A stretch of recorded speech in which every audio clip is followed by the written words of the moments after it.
Welcome to the deep dive. Today we're tackling a really interesting topic, using hyperbaric oxygen therapy, or HBO, for lung problems. Right. Now, we all know about giving regular oxygen when someone's short of breath. That's normobaric oxygen. Standard stuff.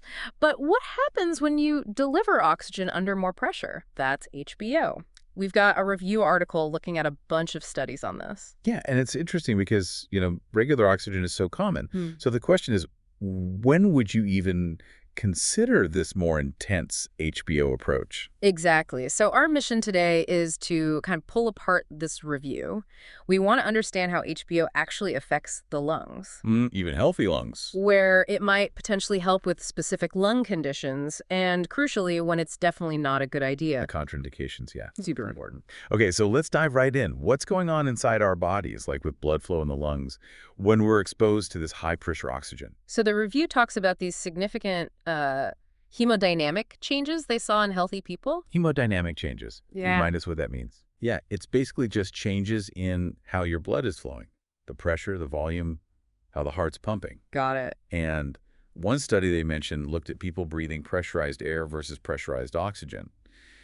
And, well, the effects were much bigger with the HBO, the oxygen part. Bigger how? Like what specific things changed? Okay, so they saw drops in quite a few things. Heart rate went down maybe 9 to 19%. Okay. Breathing rate slowed down to 12 to 17%. And cardiac output, that's how much blood the heart pumps out, that decreased by 7 to 18%. So things are slowing down a bit. Yeah, and even the pressure in the lung arteries dropped, and the resistance the heart pushes against to pump blood to the lungs, that went down quite a bit too, like 38 to 48%. Wow. Maybe the most dramatic thing was this right-to-left shunt fraction. It's a measure of blood bypassing the lungs without getting oxygenated. That went down massively, 87 to 107%. That sounds huge. Like the lungs become way more efficient at getting oxygen into the blood that does go through. Pretty much, yeah. It suggests a really powerful effect on that circulatory side. Does that help explain some of the potential benefits, maybe?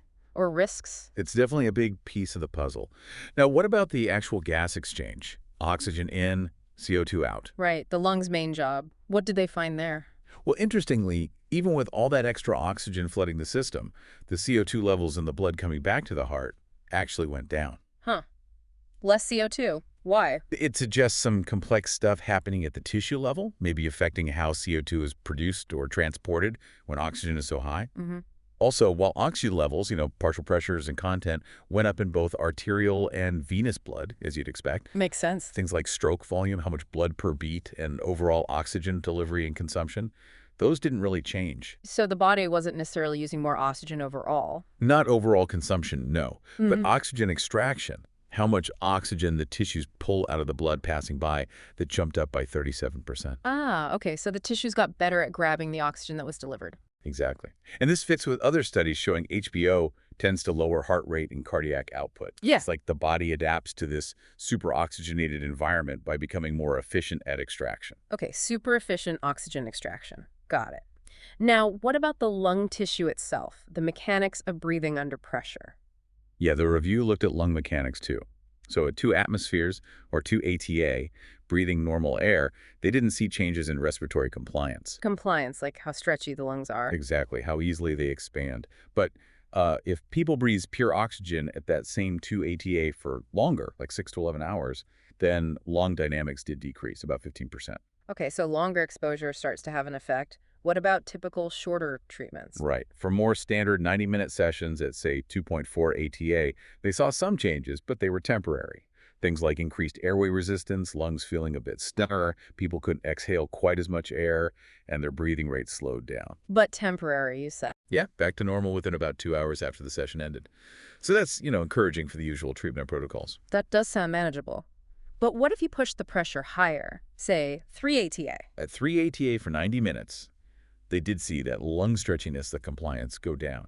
And they thought it might be due to something called absorption atelectasis. Absorption? That what? Atelectasis. Basically, the high oxygen gets absorbed into the blood so fast that some of the tiny air sacs, the alveoli, can actually collapse or deflate. Oh, okay. They also noted some potential for, congestion in the lungs' blood vessels and maybe even a bit of fluid buildup, edema. And importantly, the ability of oxygen to diffuse across from the lungs into the blood, that started to drop off noticeably at pressures above 2 ATA. So diminishing returns and maybe some problems above 2 ATA. It seems that way. But yeah, the review stresses that most treatments are more like 1.5 to 2 ATA for maybe an hour. And within those ranges, they generally don't see adverse effects on lung function within the first day. So there seems to be a sort of sweet spot then. Manageable pressure, shorter duration. Kind of looks that way, yeah. And those changes in mechanics, like stiffness or resistance, they could be early warning signs of oxygen toxicity starting. Ah, okay. That leads right into oxygen toxicity. It's always the big concern with high oxygen levels, right? How does it play out with HBO? It's definitely a concern, yeah. Yeah. But the review points out it's actually more common with prolonged high oxygen at normal pressure. Oh, interesting. So maybe less of an issue with the typical shorter HBO sessions. Generally, yes. What's really interesting is that at the higher pressures used in some HBO protocols, like 2.4 to 4 ATA, you often see signs of central nervous system toxicity first. Like seizures. Exactly, seizures or other neurological symptoms. And that often happens before significant lung problems really develop at those very high pressures. So the brain kind of acts as an early warning system at those extremes. In a way, yeah. It might limit the exposure before major lung damage occurs. Now, the actual type of damage in the lungs from oxygen toxicity. Is it different between normal pressure and high pressure? The review suggests the structural changes look pretty similar. It really depends more on the dose, how much oxygen, and for how long, rather than just the pressure itself. Okay. Like breathing 95% oxygen for over 12 hours, even at normal pressure, can cause this alveolar capillary leak. The air sacs and tiny blood vessels start leaking fluid. Right. It's usually reversible. But if it's prolonged or severe, there's a risk of scarring fibrosis down the line. And what's the theory behind why this happens? It involves those toxic oxygen radicals or reactive oxygen species that can damage cells, and they seem to interfere with surfactant synthesis. Surfactant, that's the stuff that keeps the air sacs from collapsing, right? Exactly. It's like a soapy lining. High oxygen can mess with the enzymes that make it, and also how it gets transported to the surface of the alveoli. That sounds pretty bad for lung function. It is. They mention an initial increase in surface tension, kind of stickiness, possibly due to more cholesterol getting into the air sacs. And there are animal studies, like in newborn rabbits, showing high oxygen messes with making a key component of surfactant called phosphatidylcholine. And that's really relevant for premature babies needing oxygen, I guess. Very relevant, yeah, especially those with respiratory distress syndrome who already have surfactant issues. Okay. Did the review mention any human studies on toxicity limits? Yeah, there was one where people breathed air at 5 times normal atmospheric pressure for 48 hours straight. Wow, that's intense. It is. Yeah. And they did show early signs of lung toxicity, but importantly, they all recovered fully afterwards. Okay. But if people breathe the normal oxygen mix, just with nitrogen making up the pressure difference, at that same 5 ATA for the same time, no lung toxicity signs. Really highlights the oxygen's role. Definitely points to the high partial pressure of oxygen being the key factor. Right. And based on various studies, the review suggests some kind of practical, safe limits.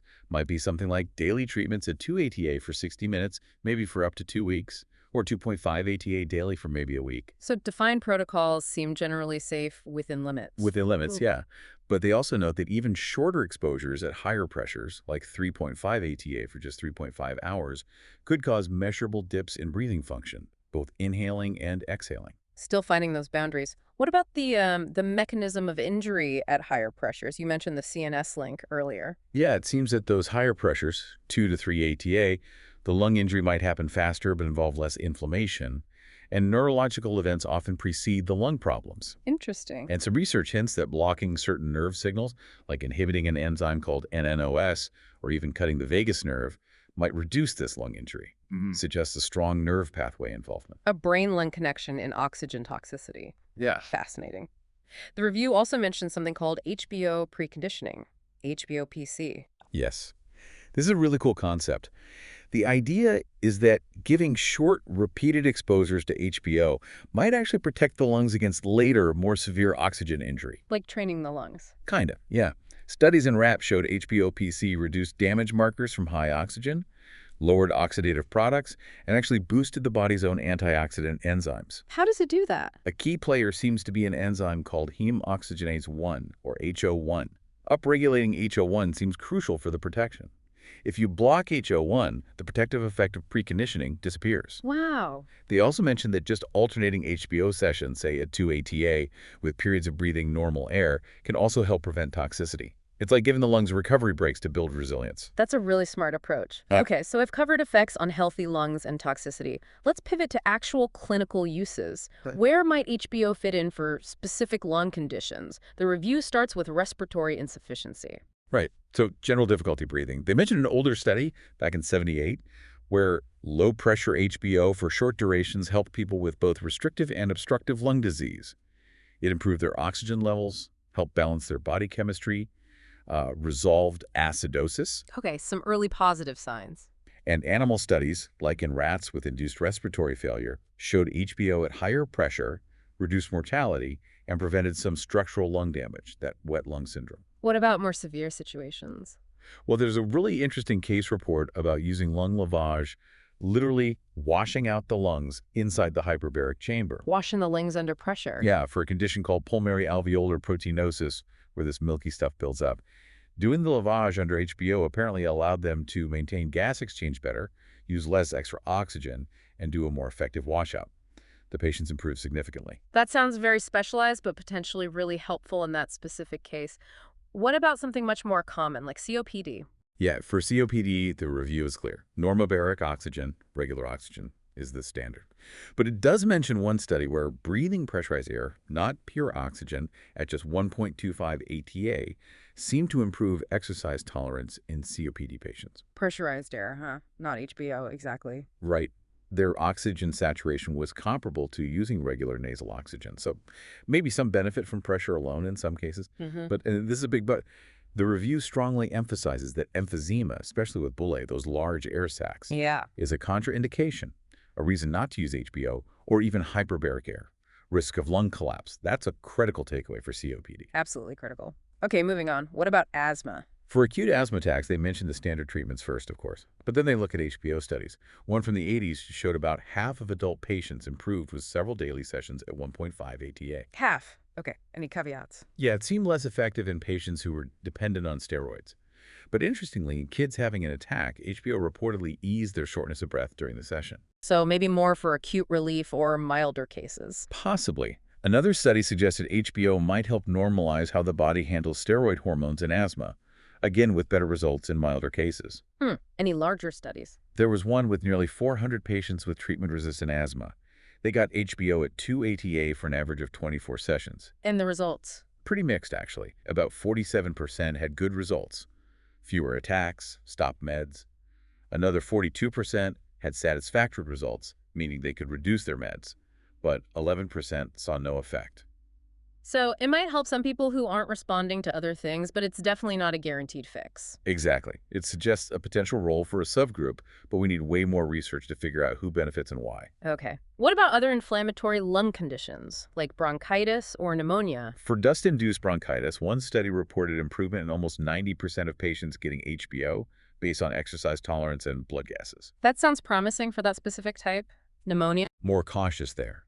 One study found short HBO sessions didn't seem harmful in acute pneumonia and might offer some benefit in chronic cases.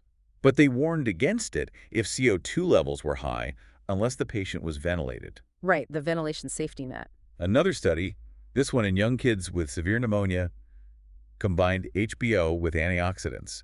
They reported excellent or good results in about 3/4 of the children. Combined therapy. Interesting. Yeah, though a small percentage, around 7%, did show signs of oxygen toxicity. And some animal studies on aspiration injury suggest HBO might reduce inflammation markers and boost a protective lung protein. So hints of benefit in lung injury models. So again, specific situations, often combine treatments, potential benefits, but also risks to watch for. What about sudden events, like a pulmonary embolism, a clot in the lung? The review just briefly mentions HBO being used supportively in cases where patients had successful surgery to remove massive pulmonary embolisms. So not a primary treatment, but maybe helpful during recovery. Okay, and pulmonary edema fluid in the lungs. Animal studies suggest HBO can reduce edema caused by neurological injury. And for high-altitude pulmonary edema, HAPE, while getting down or using regular oxygen is key, HBO is listed as a treatment option. Right. HAPE is often treated with portable hyperbaric chambers. Yeah, exactly. And pre-treating rats with HBO actually seemed to protect them against HPE in one study, Yeah. possibly involving heat shock proteins. Preconditioning again. Yeah. There's also some indication it might help reduce other types of edema, maybe neurogenic or cardiogenic, and potentially help after smoke inhalation by reducing inflammatory cell buildup in the lungs. So lots of potential avenues, mostly backed by animal studies or specific case reports, but maybe not widespread clinical proof yet for many of these. That's a fair summary. Lots of signals, Yeah. but often needing more robust human data. Which brings us to the absolute must-knows, the contraindications. When should HBO definitely not be used? Yeah, this is absolutely crucial. The review lists several clear no-go situations. First up, nitrogen dioxide poisoning. Okay, why? Animal studies showed HBO actually increased mortality and lung damage in dogs exposed to nitrogen dioxide. So it's contraindicated in humans. Full stop. Got it. No nitrogen dioxide cases. What else? Paraquat poisoning. Paraquat's a nasty herbicide. Right. Research suggests paraquat makes the lungs hypersensitive to oxygen damage, even at normal pressure. And the way it damages the lungs overlaps with oxygen toxicity mechanisms. So adding HBO would likely just make things much worse. Also contraindicated. Makes sense. Avoid anything that worsens oxygen damage there. We already talked about emphysema being a relative no-no. Well, the review lists it as a contraindication, especially if there are belay. They mention past anecdotal reports of improvement, but say there's no objective data, and the risk of pneumothorax is too high. So avoid hyperbaric chambers even at lower pressures if you have significant emphysema. Okay. Emphysema is out. Any others? Yes, shock lung, or ARDS, acute respiratory distress syndrome. Why is that? While one very specific animal study hinted at a possible early benefit, longer exposure caused damage. And crucially, there are no clinical reports supporting its use in humans for ARDS. So it stays on the contraindicated list. Okay, no ARDS. What's the last one? Pneumothorax, a collapsed lung. Right, you mentioned the risk with emphysema. Exactly. The pressure changes in the chamber, especially during decompression, can turn a simple pneumothorax into a tension pneumothorax, which is life-threatening. This is a higher risk if someone already have air trapping, lung disease, or is on a ventilator. It's an absolute contraindication unless a chest tube is already in place to manage the collapsed lung. These are really vital safety points. HBO is definitely not something to be used lightly, especially with lung issues. Absolutely not. Careful patient selection is key. So putting it all together, what's the overall conclusion from this review article about HBO for lung problems? Well, the bottom line from the review is that for general respiratory insufficiency, HBO hasn't really proven itself to be superior to just using regular normobaric oxygen. Okay, standard oxygen still reigns for general use. Pretty much. And the main underlying concern remains the potential for HBO to actually aggravate lung problems through oxygen toxicity, especially if the lungs are already compromised. But they did say toxicity isn't usually an issue in healthy lungs with typical protocols. Right. At pressures up to 3 ATA for maybe 90 minutes, once or twice a day, pulmonary toxicity isn't generally seen as a major problem in healthy individuals. But the key is healthy individuals. So for actual pulmonary disorders? The review concludes there's currently no single, absolute, or ideal indication for HBO in pulmonary disorders. It's not the go-to solution for any specific lung disease right now. What about those potential benefits in asthma or bronchitis they mentioned? They specifically call out the need for more research there, especially since many of those studies use lower pressures, around 1.5 ATA. The signals are there, but need confirmation. And what's the practical advice? They strongly recommend a thorough lung examination, chest X-ray, pulmonary function tests for anyone being considered for HBO treatment, even if it's for a non-pulmonary condition. Due diligence, basically. Exactly. And they reiterate that pneumothorax and any silent lung lesions, things you might not know about, are contraindications. Need to rule those out. Okay, so the big takeaway seems to be cautious. Normobaric oxygen is still the mainstay for most lung issues. HBO has some potentially interesting niche applications and physiological effects.